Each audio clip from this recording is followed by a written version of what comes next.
ఈ నీరు ఉన్నటువంటి కారణంగా డ్రైవర్ కొంత మెల్లిగా వెళ్తున్నటువంటి పరిస్థితి. కానీ ఈ నీటిలో అక్కడ ఏదైతే అక్కడ ఏదైతే తెగిపోయినటువంటి పరిస్థితి ఉందో దాన్ని గమనించలేకపోయాడు డ్రైవర్.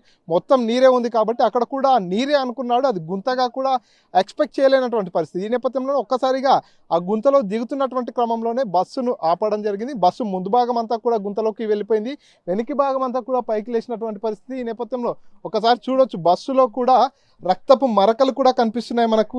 ఇదంతా కూడా ఎందుకంటే బస్సులో ప్రయాణిస్తున్న వారంతా కూడా గాయాల పాలైనటువంటి పరిస్థితి. బస్సు డ్రైవర్తో పాటు చాలామందికి, ఎవరైతే 15 మంది వరకు కూడా దీంట్లో ప్రయాణిస్తున్నట్టుగా తెలుస్తుంది, వారందరికీ కూడా గాయాలయ్యాయి. వారికి గాయాలకు సంబంధించినటువంటి మరకలు.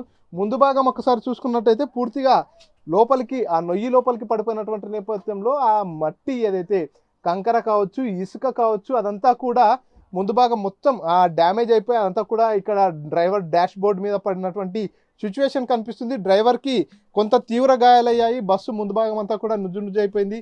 అద్దాలన్నీ కూడా ధ్వంసం అయిపోయినటువంటి పరిస్థితి. చాలామందికి గాయాలైనటువంటి సిచ్యువేషన్ ఉంది. సో ఈ తరహాలో ప్రమాదం జరిగినటువంటి నేపథ్యంలో అంతా కూడా కొంత అలర్ట్ అయిపోయారు.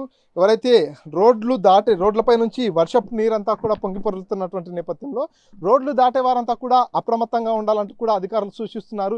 ఈ రకమైనటువంటి ప్రమాదకర స్థాయిలో వర్షపు నీరు ఎక్కడైతే ప్రవహిస్తుందో అక్కడ కంచెలు ఏర్పాటు చేయడము, అదేవిధంగా ఎవరు రాకుండా, ఎలాంటి ప్రమాదాలు జరగకుండా జాగ్రత్తలు తీసుకోవడం వంటివి కూడా చేస్తున్నారు. సో చూస్తున్నాం కదా, దివిటిపల్లికి సంబంధించినటువంటి తుర్కకుంట అనేటటువంటి కుంట గతంలో అనేక సార్లు వర్షాలు కురిశాయి, అనేక సార్లు వరద పోటెత్తినటువంటి సిచ్యువేషన్.